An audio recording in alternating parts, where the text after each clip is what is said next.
Magandang hapon po sa ating lahat. It's another day in the life of our maestro.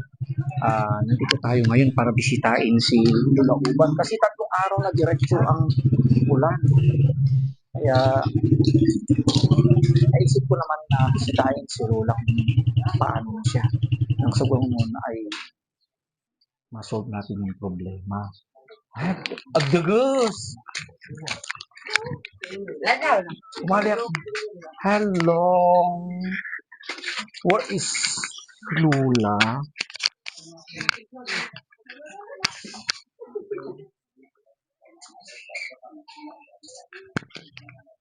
Oh, what din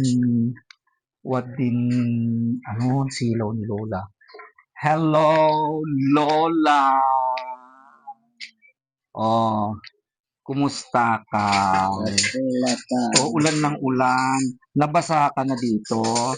Oo. Oh, bago yan, may tinapay ka, Lola, Thank you, sir. Oh, so, ay, oh. Diretso kasi ang ulan, mother, kaya naisip kita, baka nabasa ka na. Ay, ayan talaga, umaagos ang tubig. Saan ba nanggagaling ang Kita tubig? mo, mayroon na tandon yan. Oo, yan. Kasi Saan dyan, nanggagaling dyan? Bumababa. Yan. nagagaling dyan hanggang Oo. dito. At saka yung mahiwagang baol. Baol na Yung sila. mga kayamanan nandito sa taas. Di nabasa ka, Lola. Sino yung nagroroko? Yung tumitingin dito, Lola? Sino Oo. yun? Anak mo. Kasi kinausap ko, pwedeng tingnan mo kung anong kailangan natin. Sinabi ko. Oo. So, anong linuluto mo, Lola? Kanin sila. Walang ulam. At saka, Kanin na lang. okay. So, ayan. Talagang totoo, basang-basa na ako. So, ibig sabihin ng gagaling doon ng tubig. So, dapat ito ang kailangan natin. So, kasi may nagbigay ng tulong na gagamitin natin dyan. Pag lumakas pa yung bagyo, talagang mababasa ka na. Talaga. Para ng fish pan. Ang yun pa sa taas, bukas yun. Binagyan lang ng biro.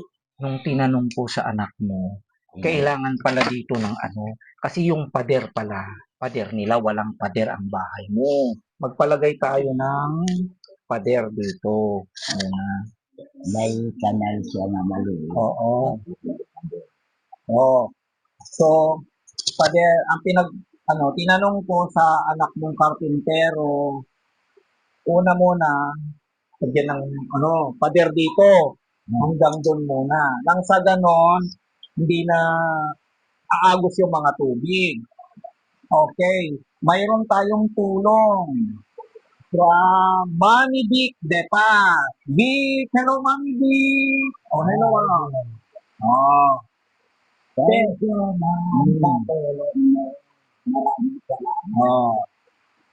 Hello Mami Vic, nagpadala ng 5,000. Pero yun muna ibabudget natin sa first phase. First phase ito muna. So, sabi nung anak mong karpintero, kailangan natin ng 150 na hollow block. So, 150, 12 isa. 1,800 yon. Kailangan din natin ng 5 bakal, yung size 10. 140 daw ang isa. Kaya 700. At saka 5 simento. That is 250 isa. So 1,250. Yun lang yun ay 3,750. Tapos 3,000 na yun, 750. Kailangan pa natin ng yung gravel and sand. Yun. Yung matitira. At saka kung di ba yung mga total mga lalaki, anak mo Tulong-tulong na lang sila at tutulong kami kasi wala pa. Kung may kulang pa ito halimbawa, pang-ulam, eh, yun na lang. Kung anong kulang, so yun muna, Lola, ang kaya natin. First phase, Lola, ito muna, hollow block. At least, ano na. So, ibig sabihin, naalisin niya. And then, pag nakaipon-ipon tayo, ano natin sa taas, yung, cladding. Ayan. Lola, ipon-ipon, unti-unti. At least, ma-solve na ang problema mo para hindi ka na mabasa dito. Okay na. So, okay na, Lola. So, may problema ka pa. Pero, may problema ka. Yung problema ko lang, sir, kasi year lang yan. Ang tinakip lang doon kasi binuksan niya eh. Hindi, nag-usap na kami nung anak ko doon kung anong gagawin niya doon sa, di ba inaayos niya yung kwarto nila. Yun ang gawin dito. Basta ayusin natin to. Ay, nag-usap kayo. Oo. Yung wall pala na iyan sa kanila Sa kanila. kasi pag naalis na yun, open ito. Kaya, ang sabi niya, pakita mo, Lola, lalagyan natin dito. Oo. Dito. Iba. Panibago na lang. Yun, kasi wala ka kasing wall. Yun, para wala nang agos na Hindi tubig. naman pwede tanggalin yun. Hindi naman sa'yo yan. Sa kanila yan, sa kabila. Sa kanila yun. Kaya, Nakikadit lang kami sa iyo. nakikadit. Okay, kaya dito na, mismo, lagyan natin. Siguro, hindi na maaon yan. Lola. Kasi umaagos dito kasi yung mga tubig. Kaya, umaayos ka talaga. Kaya yan. Mababasa ka ni total ka. Hinay-hinay, Lola. Siyempre, sana magkaroon pa tayo ng budget. Mag-pray ka. Basta mag-pray ka. Okay? Sa pangalawang pagkakataon na pagbisita ko kay Lola Uban, ay narinig ko na naman ang bagay na aking iniiwasan na kanyang sasabihin. Dahil di niya kayang ikubli ang kanyang napakalaking suliranin na araw-araw na bumabagabag sa kanyang isipan at damdamin. Dahil hindi magkakasundo ang kanyang mga anak. Dahil sa kanilang bahay at kakapiranggot na lupa na kanyang pinaghirapan. Kaya tuloy siya ang laging naiipit, lalong-lalo na kung sila ay nagkakasagutan. At tuwing sila ay nagiinuman, ito ang lagi nilang pinagtatalunan na kadalasan humahantong ito sa matinding awayan. Walang magawa si Lola Uban kung di umiyak na lamang. Pakiramdam niya ay wala nang nagmamalasakit at nagmamahal na anak niya. At ang alam na lang nila ay ang bagay na kanilang pinag-aawayan. Nung isang araw, 3 araw, yung ulam ko, yung sanini kapagsil, mangga, sila nag-uulam sila ng karne. Kunin yung isang iwa, wala siya. Kaya ganito, Lola, wag kang mag-ulam ng mangga na hilaw, sasakit ang tiyan mo. Diba? Ay, yun din ang isang anak mo, Lola, si kailan siya? Pangatlo. Pangatlo pala. Yan na tayo kung mga lalaki, so hindi mo problemang magtatrabaho ng bahay mo kasi mga lalaki. Napakabigat ang suliranin, ang pasan ni Lola Uban. Laging nangangamba at natatakot na baka may mangyari sa kanyang mga anak at di niya ito maayos at siya ay mawawala na balang araw. At ang pangarap niya sana ay maayos niya sila at mabuo pa ang dating masayang pamilya. Lola, ang gawin natin siguro habang buhay ka pa ayusin mo. Ayusin mo. Oo, sir. Kasi anim pare-pareho dapat lola. Pero ako, sir, Walang lang. kahit hindi ako binabati ng anak. Ganito Di ba? lola. Bayaan mo naman total. Mahirap na makiano sa kami mag-isa. Ganito na lang ang buhay ko. Dahil ngayon sa lahat ng mga hirap na dinanas ni Lola Uban, ay parang sumusuko na siya, pero sabi ko sa kanya, may pag-asa pa lola. Ganito lola Ano lola? Sabi ko kay Lola Uban, mahal na mahal ka ng mga anak mo at alam kong mahal na mahal mo sila. Kailangan nyo lamang ng kunting panahon para mag-usap-usap. Hinayaan ko na lamang si Lola Uban na ilabas niya ang kanyang mga saloobin. Magulo kami, sir. Akala ako lang biyaya ko, pero magulo ang pamilya. Naging kawawa ang buhay ko dito. Lola, itong gawin mo. Ang masasabi ko lang, habang buhay ka pa, mag-usap-usap kayo.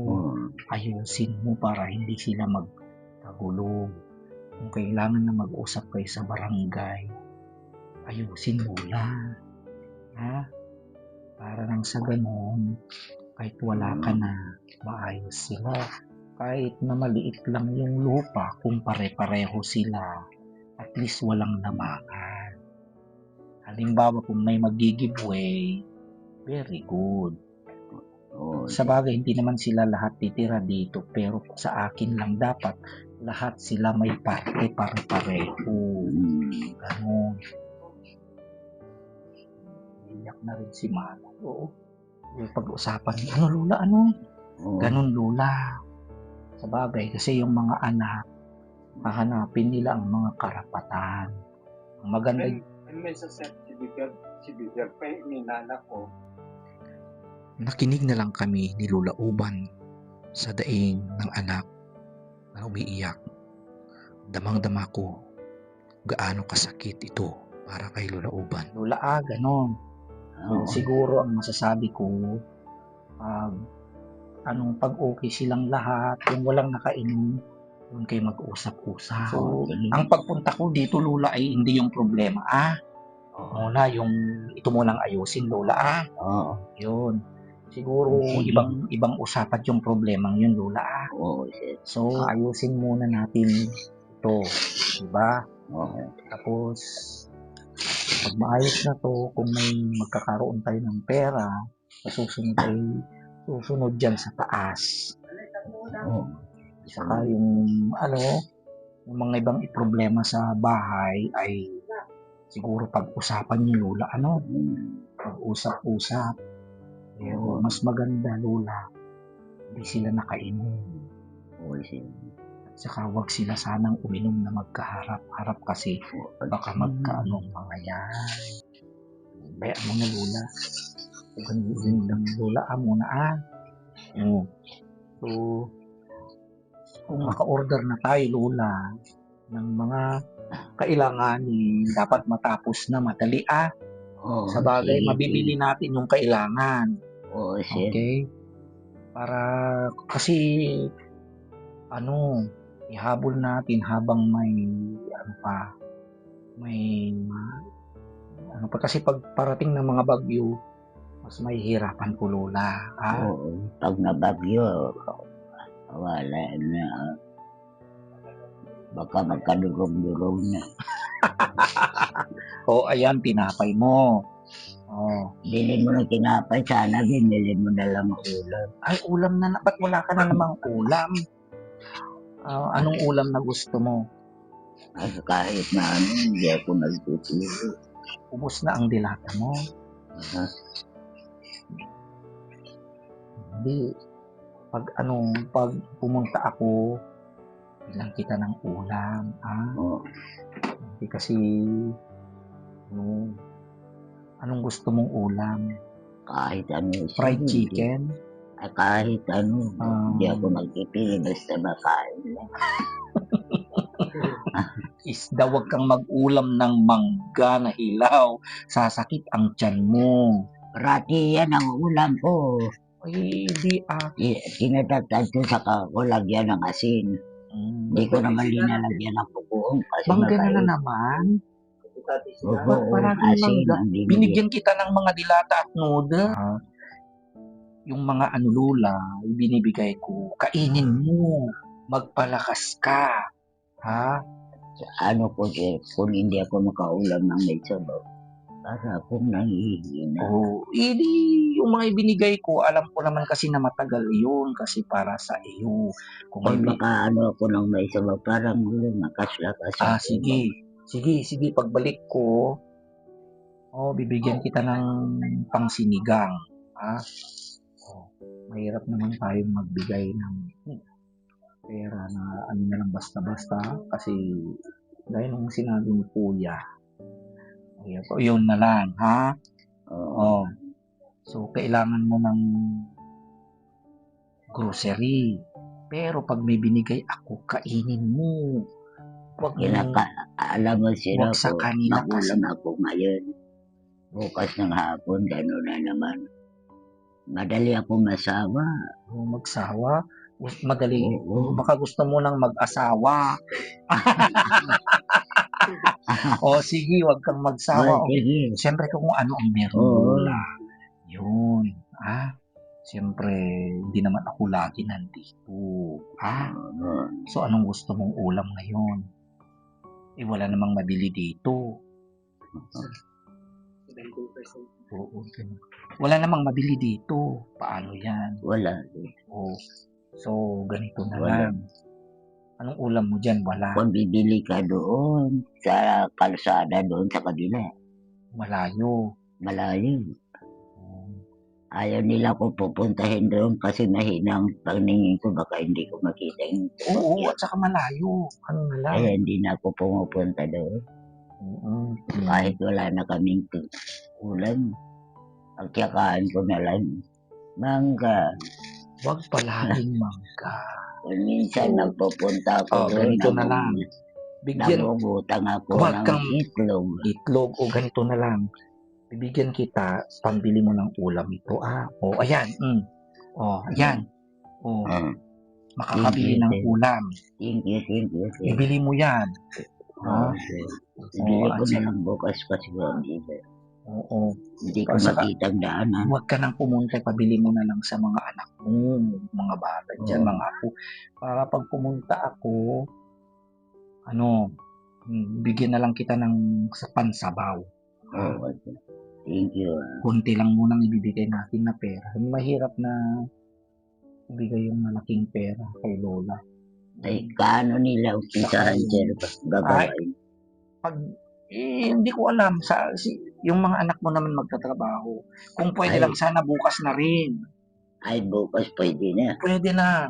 Andito na yung pambili natin. Gaya ng sinabi ko. Ay, linggo naman may may maghatid. Kung may maghahatid, pwede na rin kasi kung wala, edi sa Lunes. Diba? So, gaya ng sinabi ko kanina. May pasok na kayo sa Lunes?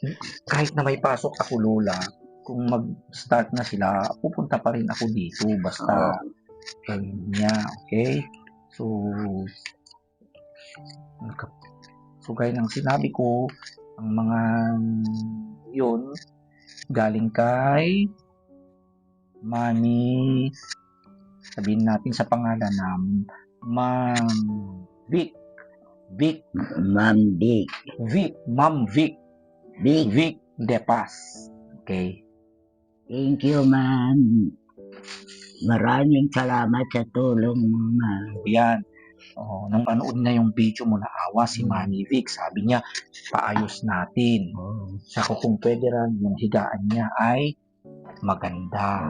Kaya Lola, yung mga iba pa nating problema, mas malaki, yun ang isusunod natin. Alam ko ang sitwasyon mo, Lola, mahirap, pero siguro ang masasabi ko lang, Lola, mag-usap-usap kayo, kayong pamilya, mga anak mo, kausapin mo sila kung hindi sila nakainom.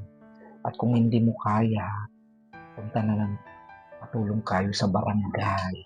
Basta sinabi ko, kinausap ko na siya. Siya mismo ang nag-ano dito. Kaya so, ibig sabihin, ako na lang mag-ano. Ako na lang, o tulong-tulong sila. At kung magbibigay ako ng pambili ng ulam, ganun, Lula. Nangangamba si Lula Uban na baka di na naman sila magkakasundo pag silang lahat ay nagtrabaho. Mahal ka ng anak mo. Huwag mong anak mo pa rin ang mga iyan, Lola. Ano? Kaya hanggat kaya mo, kaya na ayusin. Gaya ng pag-ayos mo ng bahay. Kahit na maganda, maayos ang bahay, maayos natin ang bahay, pero di naman natin maayos ang mga anak mo, hindi rin maaayos ang buhay mo, Lola. Gusto mo bang mawala balang araw o kaya mamatay balang araw na hindi kayo magkaayos-ayos lahat? So hanggat buhay ka pa, ayusin mo na, Lola.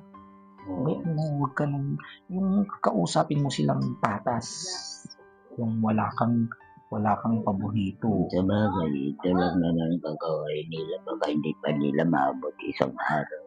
5 silang mga lalaki. Tapos tutulong pa kami.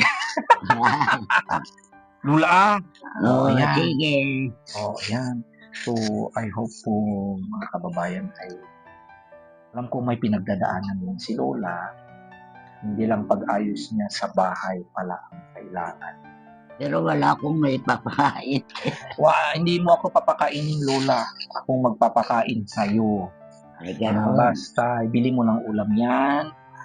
Huwag ka nang mag-ulam ng mangga. Pag sumakit ang tiyan mo, ospital. Pag di mo kinaya, ospatay. Di ba? Okay na, Lola.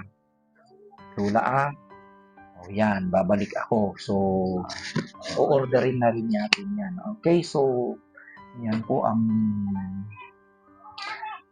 update natin, good news natin para sa bahay ni Lola Uban. Once again, maraming salamat po, Mami Vic De Paz.